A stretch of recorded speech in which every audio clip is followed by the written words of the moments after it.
फिर पेश नजर गुंबद खद राह हरम है, फिर नाम खुदा रौजाए जन्नत में कदम है, फिर शुक्र खुदा सामने मेहराब नबी है, फिर सिर है मेरा और तेरा नक्शा कदम है।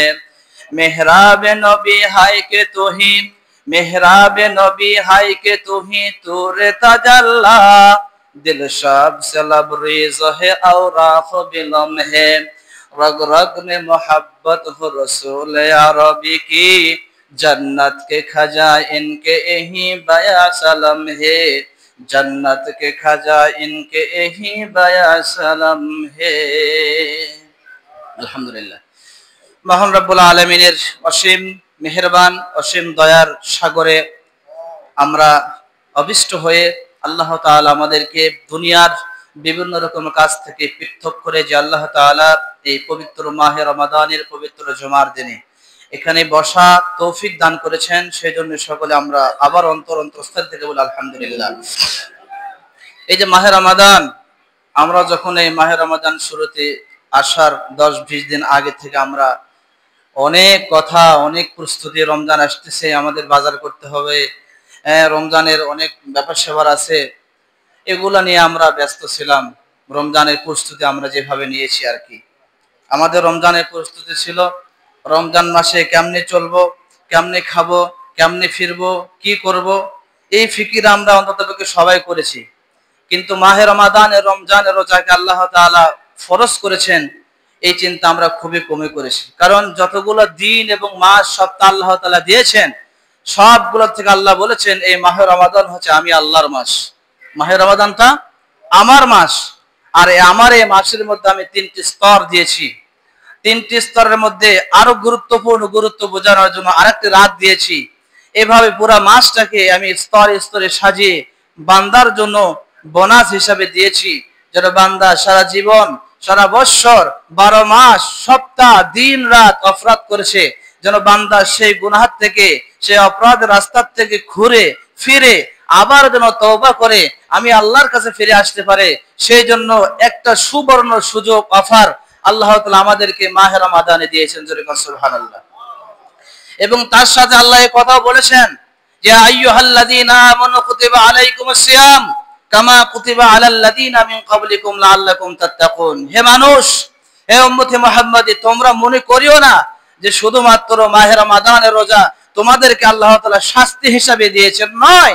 আল্লাহ বলেছেন হে উম্মতে মুহাম্মদ, হে আমার বান্দারা, আমি তোমাদেরকে যেমন রমজানের রোজা ফরজ করেছি, তোমাদের পূর্ববর্তী যে সমস্ত উম্মতরা ছিল, নবীরা ছিল, পয়গম্বররা ছিল, তাদের প্রতি একই ভাবে আমি আল্লাহ তাআলা মাহে রমাদান রোজাকে তাদের জন্য ফরজ করেছিলাম, জোরে বলেন সুবহানাল্লাহ। আমাদের কাছে এসে মাহে রমাদান হয়ে গিয়েছে, কিন্তু প্রত্যেকটা নবী এবং উম্মতের প্রতি রমজানে এই রোজাগুলো কি ছিলেন? ফরজ ছিলেন। এই জন্য এটা নিয়ে আমাদের কষ্টকর কিছুই নয়। এবং এই মাহে রমাদানের রোজা রাখার মানব দেহের জন্য কত ভালো, মানুষের জন্য কত ভালো, আল্লাহর ইবাদতের মধ্যে কত মজা, এটা বোঝানোর জন্য, তীব্রতা বোঝানোর জন্য আল্লাহ তাআলা মাহে রমাদান আমাকে দিয়েছেন। আর বলেছেন আমি এই মাসের মধ্যে 30টি দিনের মধ্যে আমি 3 ভাগে বিভক্ত করেছি। প্রথম 10 দিন বান্দাকে সব সময় আমি রহমত দেব, কিন্তু এই 10 দিন আরো একটু বেশি দেব। এই জন্য প্রথম 10 দিন রহমত দ্বারা আমি ভাগ করেছি, এরপরে দ্বিতীয় 10 দিন মাগফিরাত দ্বারা ভাগ করেছি, তৃতীয় 10 দিন নাজাত দিয়ে আমি ভাগ করেছি। তার মানে একেবারে লাস্টের 10 দিন এখন আমরা যেখানে আছি এই অবস্থা থেকে আল্লাহ তাআলা বলেছেন আমি তোমাদেরকে ক্ষমা করে দেওয়ার জন্য। আমার যে গফুরুর রহিম আমার নাম রহমানুর রহিম, আমি আল্লাহ, আমার নাম 99টি নাম আছে, সব নামের ওসিলায় আমি আল্লাহ তাআলা তোমাদেরকে আমার সেই মাফের দরজাগুলো উন্মুক্ত করে দিয়েছি, যেন বান্দা মাহে রমাদানের শুরুতে রোজা করতে পারে নাই, দুষ্টামি করেছে, মাঝখানে 10 দিন করতে পারে নাই, পিছনের অনেক সময় যে ইবাদত করতে পারে নাই, বান্দা যেন সবগুলো থেকে পরিত্রাণ এবং তওবা করে আমার কাছে ক্ষমা চায়। আর আমি আল্লাহ তাআলা যেহেতু ক্ষমার ঘোষণা দিয়েছি মাহে রমাদানের শেষের 10 দিন, আমি আল্লাহ তাআলা বান্দা আমার কাছে আসার সাথে সাথে বান্দার অপরাধকে স্বীকার করে বান্দা অপরাধকে স্বীকার করে চোখের পানি নাকের আসার আগে আগে আমি আল্লাহ তাআলার বান্দার সমস্ত গুনাহ খাতা মাফ করে দিয়ে দিলাম, সুবহানাল্লাহ। তাহলে এই 10 দিন কিসের ঘোষণা আল্লাহ তাআলা দিয়েছেন? কিসের? মাফের ঘোষণা দিয়েছেন। কিন্তু আমরা ভাগ করে নিয়েছি আল্লাহর দেওয়া বিপরীত। প্রথম 10 দিন লেবু, শসা, গাজর 10 দিন ভাগ করে ফেলেছি। এই 10 দিন এই ব্যবসা চাঙ্গা। শসা, লেবু, তারপরে আরো এই জাতীয় ঠান্ডা জাতীয় জিনিসগুলো 10 দিন খুব চাঙ্গা হয়েছে। এরপরে 10 থেকে 20 দিন মার্কেট চাঙ্গা। কি চাঙ্গা?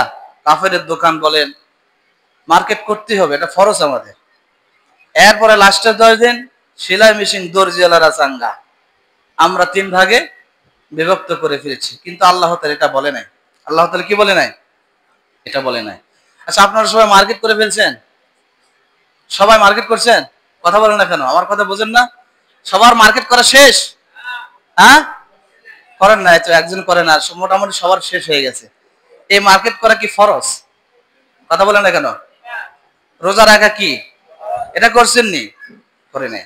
কিন্তু মার্কেট আমাদের করতে হবে যেভাবে হোক, ঋণ করা হলেও। সদকায়ে ফিতর আমরা আদায় করেছি সবাই?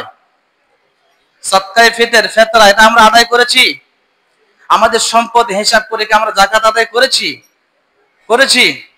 কিন্তু আমরা এগুলার দিকে যেগুলো আল্লাহ আমাদেরকে বলেছে, আদেশ করেছেন, যেটাকে নিয়ে রমজান সাজানো হয়েছে, যেইটাকে নিয়ে এই মাহে রমাদান সাজানো হয়েছে, যেইটাকে নিয়ে ঈদুল ফিতরকে সাজানো হয়েছে, যেইটাকে নিয়ে ঈদুল ফিতরের আনন্দ উপভোগ করতে বলেছে, সেইটার থেকে আমরা গাফিল।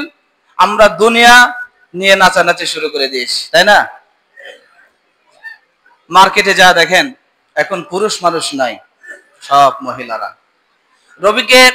নবীজি সাল্লাল্লাহু আলাইহি সাল্লামকে প্রশ্ন করা হলো, ইয়া রাসূলুল্লাহ, আপনি যে দয়ুসের ওয়াজ করেছেন, নসিহত করেছেন, দয়ুস কাদেরকে বলা হয়? কোন ব্যক্তিরা দয়ুস?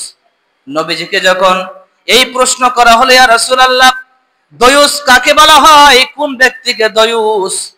নবীজি সাল্লাল্লাহু আলাইহি সাল্লাম বলেন, সাহাবীরা, দয়ুস ওই ব্যক্তিকে বলা হয় যাদের অধীনে নারীরা পর্দা করে না। কাদেরকে দয়ুস বলা হয়? যাদের অধীনে নারীরা কি করে না? পর্দা করে না। এরা পুরুষও না, নারীও না, মধ্যবর্ত সৃষ্টি। কার কথা? আমাদের স্ত্রীদেরকে আমরা মার্কেটে পাঠাই, যাও তোমার পছন্দের মতো করে নিয়ে এসো। যদি আমি করি, মুখ যদি বাজার করে, এই জন্য আমরা আমাদের বউকে পাঠাই দিই। শহরে বাজারে দেখো নারীদের ঢল, পর্দাবিহীন তারা করে ঝলমল। ঠিক কিনা? আমার দিকে তাকান সবাই। আমার কথা বুঝতেছেন সবাই? হ্যাঁ, আওয়াজ করবেন, জবাব দিবেন। জবাব না দিলে আমি কারে ওয়াজ শোনাচ্ছি? চাই না ওয়াজ করুন, তাহলে উল্টা দিকে চলে যাবো। আওয়াজ করবেন।